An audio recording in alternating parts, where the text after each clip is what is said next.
Mal contados, más o menos ya han pasado 6 meses desde el inicio del gobierno del presidente Gustavo Petro en Colombia. El mandatario ha impulsado varias y profundas reformas a nivel tributario, de salud, laboral y también pensional. Algunas de ellas todavía están a la espera de ser propuestas y de ser presentadas tanto al legislativo como a la sociedad colombiana. Las propuestas, como es de esperarse, pues han generado diferente tipo de opiniones en una sociedad que ya de por sí es una sociedad profundamente polarizada. Recientemente las calles de diferentes ciudades colombianas fueron escenario de manifestaciones tanto a favor como en contra de dichas reformas. Puntualmente estamos hablando de la reforma al sistema de salud, que fueron las manifestaciones que tuvieron lugar la semana pasada en diferentes ciudades del país. El mandatario también ha impulsado una renovada relación con Venezuela a nivel internacional y una mesa de diálogo en México con la guerrilla del ELN. Por eso hoy en el debate de France 24 ponemos la lupa en Colombia y analizamos las recientes manifestaciones y nos preguntamos cómo está este país después de haber recibido en la Casa de Nariño a Gustavo Petro hace ya 6 meses. Pues para analizar este tema hemos invitado a Isabel Cristina Zuleta, ella es líder social y ambiental, es senadora por el Pacto Histórico, y también está con nosotros en el estudio de France 24 Ciro Alejandro Ramírez, senador por el Partido Centro Democrático. A los dos les doy la bienvenida al programa, gracias por estar con nosotros. Y les recuerdo que ustedes, nuestros televidentes, también hacen parte de esta discusión, de este debate. Pueden dejar todos sus comentarios, las preguntas, todo lo que ustedes deseen consultar o comentar a través de las redes sociales. Nos encuentran en Twitter, en Facebook y en Instagram. También nos encuentran allí como @France24_ES. La etiqueta para que dejen los comentarios es numeral el debate F24. Y a mí me encuentran en Twitter como @Santilogo. No olviden también, ya para terminar, que todos los contenidos de este programa también están disponibles en diferentes plataformas de podcast, Apple Podcast, en Spotify, en Deezer y en TuneIn. Pues comenzamos entonces el programa. Le doy la bienvenida entonces a la senadora Zuleta. Gracias por estar con nosotros aquí en el debate de France 24. Y comienzo preguntándole qué balance hace usted de estos primeros 6 meses de gobierno de Gustavo Petro en Colombia. ¿Continúa esta luna de miel que hay normalmente entre los presidentes recién llegados y las sociedades, o cómo está Colombia en este momento? Bueno, no, nosotros estamos muy contentos en los territorios. Por primera vez vemos un gobierno arrojado a los territorios, los diálogos vinculantes y además las audiencias que hemos hecho desde el Pacto Histórico y desde nuestra bancada, cómo cada una de las ministras y ministros ha estado recorriendo el país. Para nosotros, desde los territorios ha sido un balance muy positivo. Por primera vez nos sentimos escuchados y eso lo hablo como movimiento social y como movimiento ambiental. Cada vez que se ha requerido la presencia de un alto funcionario en el territorio, allí lo hemos tenido. Eso no lo veíamos antes, tampoco veíamos que hubiese una apertura para discutir temas complejos, temas difíciles que queríamos discutir desde los territorios. Por ejemplo, los temas que hoy son reforma han sido luchas históricas. Para nosotros ha sido una lucha histórica la posibilidad de reformar el Código Minero. Hemos estado en una serie de audiencias por todo el país. También la reforma a la salud ha sido parte de una lucha histórica, las reformas al SINA, al Sistema Nacional Ambiental, lo que tiene que ver con nuestras lagunas, con nuestros ríos. Allí hemos estado visitando con las ministras los territorios y eso para nosotros nos da un balance muy positivo. Nos sentimos escuchados. Creo que el Plan Nacional de Desarrollo recoge gran parte de lo que fue esa participación. Y por este lado le doy la bienvenida también al senador Ramírez. Gracias por estar con nosotros hoy en el programa. Y la misma pregunta como punto de partida. ¿Qué balance hace usted de estos 6 meses de gobierno Petro, un gobierno de izquierda, el primero en la historia de Colombia? Santiago, lo saludo a mi compañera del Congreso, a los televidentes. Yo veo en estos meses una radiografía de un país hoy preocupado, con una gran incertidumbre en nuestra economía. Eso lo ha reflejado las calles en los últimos días. Nosotros lo que queremos es, de manera mezquina, que al gobierno le vaya bien, porque si al gobierno le va bien, al país le va bien, como en cualquier país. Pero lo que ha presentado este presidente en los últimos días, semanas, es reformas para estatizar, para darle más competencias, funciones al Estado colombiano, y yo creo que eso va en contravía de lo que ha demostrado las experiencias en los países más desarrollados. Lo que nosotros defendemos es un Estado austero, pequeño, pero aquí quieren volver a que el Estado haga todo. Y esa es la gran preocupación de los colombianos. Hoy vemos una gran incertidumbre en materia de inversión y sobre todo en un año que las proyecciones no son buenas en crecimiento económico. En medio de la región de Latinoamérica, pues Colombia hoy está no en los primeros lugares como lo estuvo en los últimos años, sino ya por debajo de la mitad de la tabla. Y lo que nos preocupa de todo esto es que pues se ha demostrado, porque esa preocupación de los colombianos pues está reflejado en las encuestas donde la imagen del presidente de la República cae estrepitosamente. Sí, usted habla de estatizar y la senadora Zuleta habla de luchas históricas. Aquí, ¿cómo hacer balance continuo para hacer la ronda a la inversa, senadora Zuleta? ¿Cómo hacer ese balance de lo que usted habla de estatizar, pero que no se malinterprete el término con un proyecto o un intento de garantizar esa presencia de Estado, que tal vez es una de las grandes deudas pendientes que ha tenido el gobierno colombiano a lo largo de la historia, no solo de este gobierno, sino a lo largo de la historia? Esa es nuestra diferencia. Yo no veo que el Estado sea más eficiente para prestar los servicios que debe prestar el Estado. A veces, de manera mixta o privada, se prestan de manera más eficiente. En el caso de una gran reforma que ha presentado en los últimos días al Congreso de Colombia es la reforma a la salud, donde hoy tenemos un sistema mixto y lo quiere estatizar, devolvernos 30 años como funcionaba Colombia, donde la cobertura era menos del 50% y hoy tenemos una cobertura casi universal. Hablando de hidrocarburos, del petróleo, se ha demostrado una voluntad negativa y en contra del sector extractivo en Colombia, también por hablar que el Estado haga más. Habla de un sistema pensional donde el Estado va a recuperar casi todos los fondos en cabeza de una entidad que es del Estado. Y así podemos mencionarles casi todos los sectores donde quiere darle más competencias al Estado, y yo no sé en dónde, pero creo que la historia económica del mundo ha demostrado que el Estado no es más eficiente para prestar ciertos servicios. Y yo creo que el Estado debe presentarse al mercado solamente para corregir unas fallas. Mientras el Estado sea más pequeño, creo que es más eficiente la sociedad al momento que el Estado preste ciertos servicios. Senadora Zuleta, vamos por partes porque aquí hay varios temas sobre la mesa. Quiero hablar de esas luchas históricas que van en línea con lo que menciona el senador Ramírez, algunos puntos que se tienen que mejorar de la presencia del Estado en diferentes regiones. Eso pues el Estado tiene que ser en algunos casos el que impulse ese tipo de iniciativas. ¿Cuáles son esas luchas históricas, esas deudas pendientes que tal vez no van conectadas con este proceso de presencia de Estado o de estatizar e impulsar algunos proyectos? Bueno, todos definitivamente estamos reclamando la presencia del Estado en las regiones. En muchas regiones de Colombia, el único Estado que hemos tenido, lamentablemente, ha sido la presencia de las fuerzas militares. Y esa presencia de las fuerzas militares es muy importante, pero no es capaz de cubrir metro a metro cuadrado de nuestro país. Se necesita una fortaleza institucional para superar las violencias. Entonces, parte de la lucha histórica es la lucha por la paz.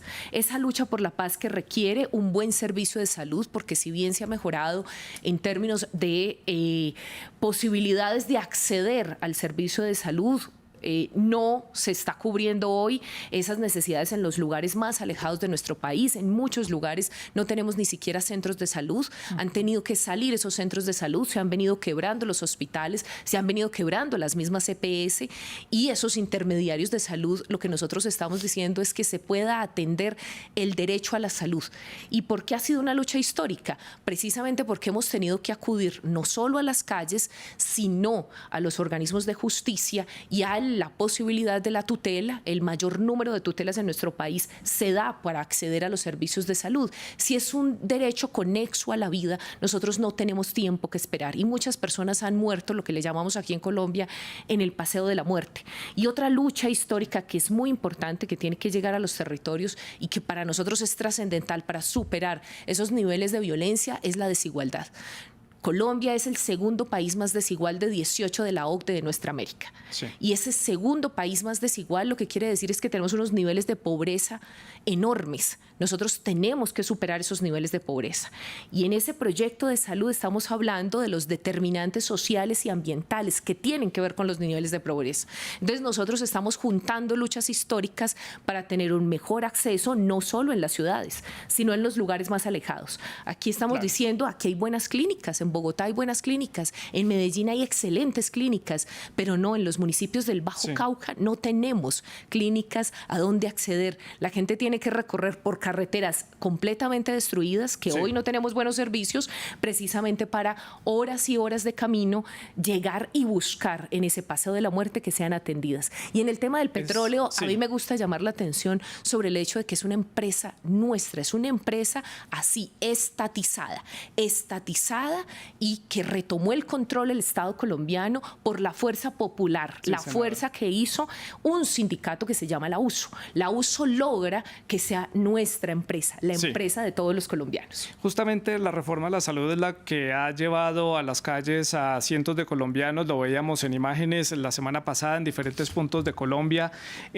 principalmente en el centro de Bogotá, la capital colombiana. Solo para hacer un breve resumen de lo que tiene esta o lo que contiene esta reforma a la salud, 5 puntos importantes: es un principio de universalidad, un sistema preventivo y predictivo, 3 recursos para garantizar la sostenibilidad del mismo sistema como tal, dignificar a los trabajadores del sector de la salud. Esto a raíz de lo que sucedió con la pandemia de COVID-19, donde los trabajadores de salud pues tuvieron que hacer jornadas larguísimas para poder atender la emergencia de la pandemia. No es una realidad solo de Colombia, es algo que se vio en los diferentes sistemas de salud en los diferentes países del mundo, y también el acompañamiento técnico. Son en breves palabras lo que alberga esta reforma al sistema de salud. ¿Por qué genera tanta polarización? ¿Por qué profundiza estas divisiones esta reforma a la salud? ¿Hay falta de comunicación por parte del gobierno para dar a entender estos puntos? ¿Qué es lo que falla en esta reforma desde el punto de vista de su bancada? Santiago, nos quieren imponer un sistema de salud ideologizado, y creo que ha demostrado Colombia tener uno de los mejores sistemas de salud comparados con nuestra región. Hablemos de Sudamérica y Centroamérica. Nosotros hoy podemos decir que gracias a nuestro sistema de salud, que es un sistema mixto, un sistema solidario donde el que tiene paga y subsidia al que no tiene, donde hoy en un hospital la persona que tiene y que no tiene es atendida y tiene el acceso a los mismos servicios y mismos medicamentos, sistema contributivo y sistema subsidiado. Son los dos sistemas que hay. Y nos quieren acabar el sistema de seguro que funciona en Colombia para que el Estado sea el que responda por todo. Ahí es donde nosotros decimos, si nosotros estatizamos todos, tenemos hoy que pedirle al Estado que solucione, alcaldes, gobernadores, consejos y fondos eminentemente públicos donde va a resolver todo. Hoy nosotros tenemos una demostración que gracias a ese sistema de salud donde la inversión privada tenía el 72% de las unidades de cuidados intensivos en Colombia y fue uno de los pocos países que resistió la embestida de la pandemia. Vemos el caso de Ecuador, vemos el caso de Perú, el caso de Chile, Argentina, Italia, Estados Unidos, donde sus sistemas colapsaron. El de Colombia hoy, con verificación de la Organización Panamericana de la Salud, de la Organización Mundial de la Salud, dieron un reconocimiento a Colombia por nuestro sistema y cómo tuvo la capacidad de atender esa pandemia. Lo que quieren es borrar todo y lo que funciona, acabarlo, hacer un borrón y cuenta nueva para poder solucionar lo que hoy funciona mal. Los profesionales de la salud necesitan mejores condiciones. ¿Cómo podemos mejorar el acceso en la Colombia rural dispersa, que es donde, lo que dice la senadora, podemos mejorar la atención? ¿Cómo podemos hacer más rápido la atención de ciertos especialistas en materia de salud? Pero no por eso, para arreglar eso, tenemos que destruir todo lo que hay, porque llevamos 30 años en prueba y error mejorando un sistema que se ha construido desde todas las ideologías, izquierda, derecha, todos los presidentes han puesto su granito de arena para mejorar lo que hay, y este gobierno lo que quiere hacer es destruir todo lo que hay y comenzar de cero. Por este lado, senadora, su opinión. Bueno, nosotros vemos con gran alegría cuando se radica el proyecto de ley que por fin se recogen las diferentes perspectivas de la salud. No habíamos tenido ninguna posibilidad en gobiernos anteriores, ninguna. Los movimientos de salud, y en Medellín tenemos uno que todos los miércoles está en el Parque Berrío reclamando una sola cosa, y es que nos atiendan de forma oportuna. La atención oportuna es tan importante como el tener la posibilidad del acceso a la salud, porque de nada te sirve que tengas un carnet, que puedas estar inscrito y que te puedan atender y que efectivamente haya cómo si se demoran un año en darte una cita. De nada te sirve la tramitología de estar de un lado para otro si lo que va a suceder es que puedas quedar ciego, que puedas quedar sordo, porque el tiempo en materia de salud es una cosa sumamente importante. Hoy tenemos un problema gravísimo y es que no se atiende a la gente con oportunidad. Y el otro es que efectivamente, como lo decía el senador, el personal de salud está pésimamente remunerado. No hay respeto a los derechos laborales. Los sindicatos más importantes no son ni siquiera de los médicos, son de los enfermeros y de las enfermeras. El personal de salud tiene una crisis y efectivamente, si no te pagan, si no te tratan bien, si no te permiten sindicalizarse, si no te permiten que exijas tus derechos, por ejemplo, en el Chocó, se demoraron 12 meses. Habían funcionarios de salud, del sistema de salud, que no le habían pagado en 12 meses. ¿Con qué ganas van a atender la situación tan aterradora que vivimos de contaminación hídrica, la situación que se vive en el Chocó de violencia, si no les han pagado? Entonces, no solo no hay medicamentos, o sea, lo del acetaminofén en Colombia no es un chiste, es real. Y lo único que le permiten a ese médico que se demoró estudiando 10 años, 6 años, más las especializaciones, las subespecializaciones, es que pueda formular un acetaminofén. Ni siquiera hay libertad para ese ejercicio de la medicina. Lo que vale estudiar medicina en un país como Colombia, donde la educación está prácticamente privatizada, para poder acceder a buena educación de calidad, también es sumamente costosa. Debo avanzar con otros de los temas que tengo para la agenda del programa. El tema de salud sigue siendo una coyuntura y está abierta en Colombia en este momento. El debate está a todo nivel abierto en ese país, pero debo preguntarle por algunos de los temas a nivel internacional, de cómo se está manejando la relación internacional del presidente Petro. Y aquí hay dos puntos muy importantes. Uno, la relación con Venezuela, senador, que es una gran apuesta que está haciendo Colombia. También le ha permitido a Venezuela ganar algo de visibilidad nuevamente a Nicolás Maduro a nivel internacional a raíz de estos acuerdos a nivel comercial, el restablecimiento de los vuelos entre Venezuela y Colombia. Y otro punto importante es la relación con Perú, en donde Petro ya fue declarado persona no grata por el Congreso de ese país. ¿Qué decir del relacionamiento que ha tenido el gobierno colombiano de Gustavo Petro en estos 6 meses con la región? Yo le agrego un país más, Guatemala, donde hubo un enfrentamiento público en que el presidente Yamatei le dice guerrillero al presidente colombiano, diciéndole que no respeta las instituciones en ese país. Eso uno. Dos, nuestro presidente, el de Colombia, hoy es reconocido como persona no grata por el Congreso de Perú.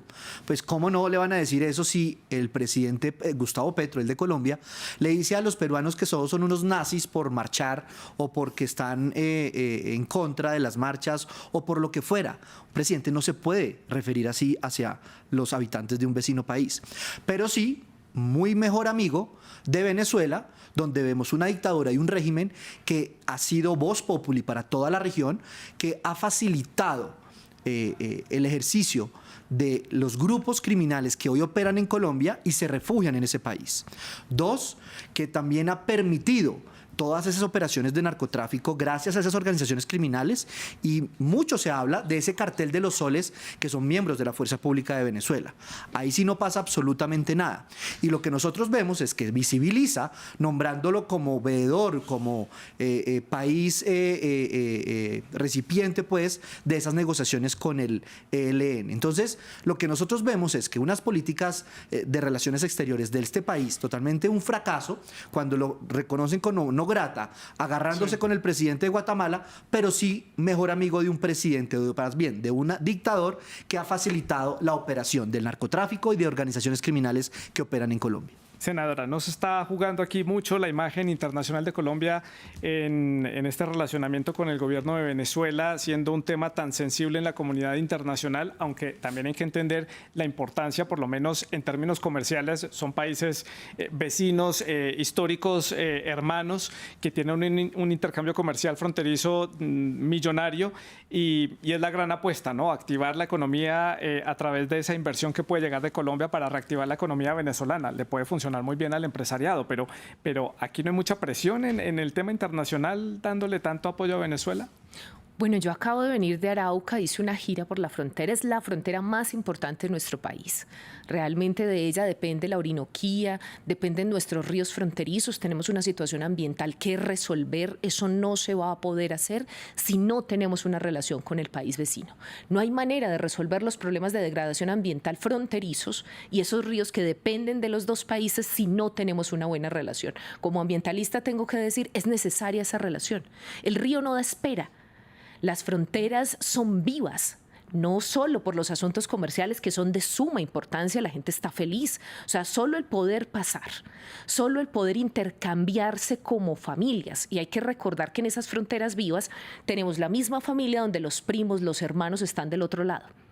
Romper relaciones familiares más allá de los asuntos ideológicos hizo un daño enorme. Recuperar esas relaciones familiares, recuperar las relaciones comerciales y para nosotros los ambientalistas la posibilidad de hablar de esas fronteras vivas, de esas selvas, de esos ríos que dependen de la relación entre los dos países es de suma importancia. Pero además hay que recordar una cosa, es que Venezuela es el único país de Latinoamérica que tiene reservas probadas de petróleo.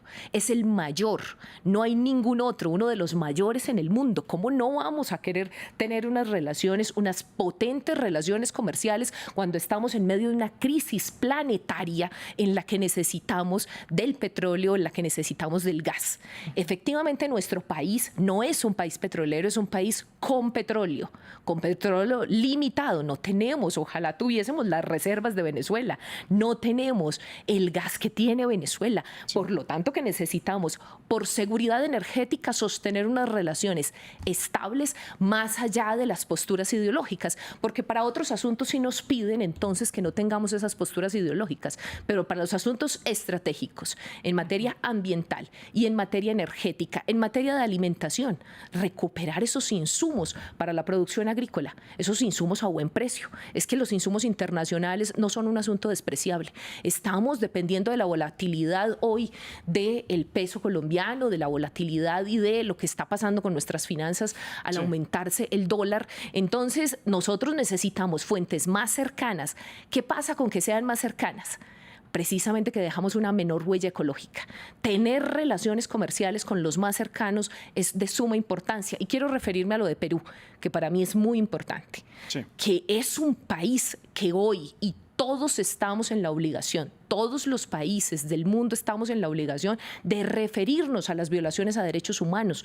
Hoy lo que está sucediendo en el Perú es un crimen de lesa humanidad y todos, y yo celebro que mi presidente se atreva, a pesar de los riesgos que eso implica, a pronunciarse en contra de ese crimen de lesa humanidad de lo que está sucediendo al pueblo peruano, al pueblo indígena que sale a la calle a protestar y a decir la verdad de que Keiko Fujimori se atreva a decirle a nuestro presidente, yo sí tengo que recordarle al mundo quién es Keiko Fujimori, y así lo hice en mi cuenta de Twitter. ¿Quién es? ¿Cómo ha sido la hija de una persona que en este momento se tienen pruebas suficientes para decir que tuvo incluso relaciones con este país en términos armamentísticos, en términos del terrorismo transnacional? Nosotros no podemos olvidar eso. Entonces, decir no nos pronunciamos, decir que no decimos nada, no, yo creo que hay que arriesgarse en materia de derechos humanos a decir, en este país se respetaron las protestas. A ambos lados. Allá no se respeta protestar. Dos reflexiones. Hablan de relaciones armamentísticas o de terrorismo. Y dicen no olvidar. Yo respeto mucho el presidente que tenemos, pero la historia del presidente que tenemos es que perteneció a un grupo terrorista y que ejerció actividades y acciones terroristas contra los colombianos, y también hay fotos donde está con armas. Fue a un alzado en armas. Entonces, respetamos, fue indultado, todo ha participado de la legalidad, fue congresista, fue alcalde de Bogotá y hoy es el presidente de la República. Pero como dice la senadora, no podemos olvidar, tampoco lo podemos olvidar en Colombia. Y lo segundo, hablan de que tenemos que tener buenas relaciones con Venezuela por el petróleo. Pero imagínense el grave problema que nosotros dependiéramos del petróleo o del gas de Venezuela, como lo está haciendo hoy Europa, que dependía del gas de Rusia y hoy en los problemas que está. Cuando podemos seguir explorando, cuando podemos seguir explotando explotando petróleo y gas en Colombia y lleguemos a importar gas, ese recibo que hoy tiene cualquier colombiano se le tiene que multiplicar por 5 veces de gas. Y en hidrocarburos, imagínense los efectos en la tasa de cambio, no recibir más inversión en el sector de hidrocarburos. Mire lo que pasaría en la inflación el momento que llegáramos a importar hidrocarburos. Y los efectos en la pobreza, los efectos en nuestra economía. Y hoy ya lo ha dicho, la organización que hoy existe en Colombia de hidrocarburos, del sector de hidrocarburos, está diciendo que podemos estar perdiendo casi más o menos 100 billones de dólares en inversión en Colombia por la actitud del gobierno de cerrar esa industria de hidrocarburos con los impuestos que crearon en una reforma tributaria el año pasado, más la voluntad de la ministra que ha dicho que para qué explorar y explotar más, porque lo dijo en Davos, en Suiza. Claro, justamente los trabajadores del sector de hidrocarburos han expresado su inconformidad con la política energética que ha expresado este gobierno en su intención, pues, por también empezar a hacer una transición energética necesaria también a todo nivel. Yo quiero añadirle, senadora... La USO se ha pronunciado a favor de la transición energética. Sí, la USO se ha pronunciado y ha participado de todas las actividades, eso los trabajadores de la industria petrolera. No, eso es claro. Una cosa es la transición y otra cosa son algunas políticas o algunas reformas que quiere hacer. Santiago, pero yo quiero añadir acá una cosa, senadora, que no me queda muy clara, y es esa necesidad que usted estaba explicando de que Colombia tuviera una posición frente a lo que está ocurriendo en Perú, estas violaciones a los derechos humanos, pero ¿por qué ese mismo estándar no se aplica, por ejemplo, a Nicaragua? 222 personas desterradas, despojadas de su ciudadanía, violaciones de derechos humanos constantes, evidentes. No lo digo yo, lo dicen las organizaciones internacionales. ¿Por qué Colombia no tiene una posición clara frente a eso? Bueno, lo primero, hay que recordar que, para agradecer la intervención del senador Ciro, nosotros hoy somos ciudadanos planetarios. Todos en el planeta dependemos de quien tenga fuentes seguras de energía. Todos. No hay ningún país de este planeta que pueda aislarse. Nos han querido aislar en esa lógica. No, todos tenemos que tener buenas relaciones con quien tenga fuentes de energía fijas. Las otras son volubles, vulnerables a la crisis climática. Es decir, si hay una prioridad en el mundo, precisamente por lo que está pasando en Europa. Y me parece importante decirlo, ¿por qué? Porque nos han dicho que nos aislemos en algunas materias. No, la crisis planetaria es crisis planetaria y no tiene fronteras. No hay manera de que nosotros estemos aislados. ¿Y eso qué quiere decir? Que hoy el mundo se está reconfigurando en relación a los tipos de energía. Y ese sí que es un debate importante para nosotros. Entonces, esa relación sí es potente, es necesaria y no se va a graduar porque exploremos o no exploremos. También el planeta está diciendo hay que hacer la transición y otros países están diciendo hay que hacer la transición. ¿Cuánto nos queda para ello? Que es la duda. ¿Qué tiempo nos queda y cómo podemos resolverlo? No, las reservas que hoy tenemos, que son también fruto de una gran discusión, de si tenemos los elementos necesarios para decir hoy son estas reservas, nos van a durar tantos años, y eso pasa en cualquier país del mundo. Claro. La discusión no es solo aquí, la discusión es en todos los países porque es un asunto estratégico y de seguridad nacional. Es decir, hoy es tan importante la energía como los asuntos de los ejércitos. Por eso esa relación es crucial. Yo sí considero que es crucial porque vamos a depender de ella. Nosotros no tenemos manera de tener certeza de cuánto duran nuestras reservas, así como muchos países. Claro. Y en relación a la posición en materia de derechos humanos. Ya le doy la palabra. Nosotros, como defensores de derechos humanos, siempre lo hemos hecho. Nosotros hemos tenido relaciones claras, porque aquí se busca, digamos, esta posición de la relación con Perú y de la relación con Venezuela, pero también tenemos una relación con Brasil, con el nuevo presidente de Brasil, una de las grandes potencias, el país más importante de nuestra región. Sí. Y esa relación es potente y también es en perspectiva de derechos humanos. ¿Qué pasaba con el anterior? Sí, pero ¿Qué pasaba con el anterior? Lula no tiene presos políticos como si claro en Venezuela, que sí, pero ¿qué pasaba con el anterior? ¿Qué pasaba con el anterior? Gobernador de Brasil. Nosotros sí lo denunciamos. ¿Quién estuvo de presidente y qué le hizo a la Amazonía? A la Amazonía, que es el pulmón del mundo. Y sí, hay que pronunciarse sobre todas las violaciones de derechos humanos. Y lo hemos dicho una a una, estén de nuestro lado o estén en un lado ideológico contrario. Sí, entiendo, pero no me responde el caso de Nicaragua puntualmente. Adelante. Yo lo que digo es, hablan de transición energética. En Colombia ya comenzó. El anterior presidente de Colombia, Iván Duque, multiplicó en 4 años por 100 veces la capacidad de generación de energías limpias, 2018 a 2022. Entonces la transición energética no es que la vaya a comenzar el presidente Petro, ya comenzó hace mucho tiempo, pero no por eso se debe abandonar la posibilidad de no depender de otro país, sea Venezuela o sea el que sea. Si tenemos la capacidad de tener nuestras propias reservas, ¿por qué depender de un país que hoy es una dictadura? Alguien no me puede decir que no es una dictadura, es un régimen dictatorial, que ha habido violaciones de derechos humanos. Entonces, eso es lo primero. Si nosotros tenemos la capacidad, ¿por qué depender de Venezuela? Y quiero poner el caso de Europa con Rusia. Si mañana se levanta con el pie izquierdo el presidente de determinado país y no nos quiere seguir suministrando gas o hidrocarburos, pues nosotros quedamos en el peor de los mundos. Sí. En materia social, económica y política. A lo que yo voy es, si tenemos la capacidad nosotros, ¿por qué la quieren cerrar? Y la quieren cerrar porque la ministra de Minas lo ha dicho, que le gustaría, ¿por qué no importar gas de Venezuela? Entonces, imagínense el grave problema que nosotros podemos tener en materia de poner en riesgo nuestra seguridad energética en Colombia. Y lo que quiero terminar diciendo es, hoy Colombia es uno de los líderes en los últimos 4 años en materia de transición energética después de Chile. Colombia es de los primeros países en multiplicar su capacidad de producir energías limpias en Latinoamérica.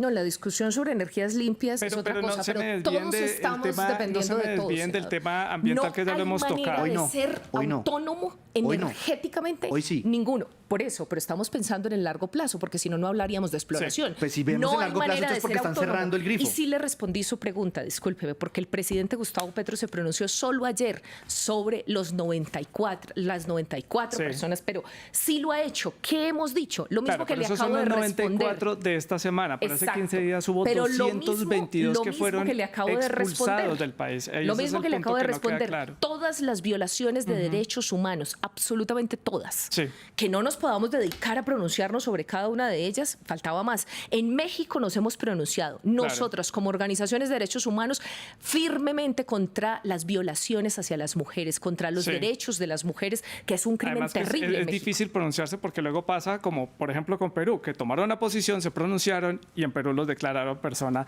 no grata. Tema importante también de la coyuntura internacional en donde le están pasando factura no solamente a Colombia, sino también a otros países de la región. No hay un bloque en común de la región de América Latina con una posición frente a la guerra en Ucrania, la invasión de Rusia al territorio del este de Ucrania. Colombia tampoco tiene ningún tipo de posición allí. Es un conflicto muy alejado, pero hemos visto las repercusiones que tiene a nivel económico para nosotros, para la región de América Latina. Aquí la posición de Colombia, ¿qué apostar? ¿A dónde ir? Ha habido voces desde América Latina que le apuestan al diálogo, que es tal vez lo que uno no ve desde Europa y desde Estados Unidos. Senador. Tuvimos una posición en contra de la invasión de Rusia a Ucrania. El presidente Iván Duque, el presidente anterior, tuvo una posición muy clara, incluso envió ayudas a Ucrania. Lo que pasa es que cambia el gobierno y hoy no sabemos para dónde va este gobierno en materia de relaciones exteriores.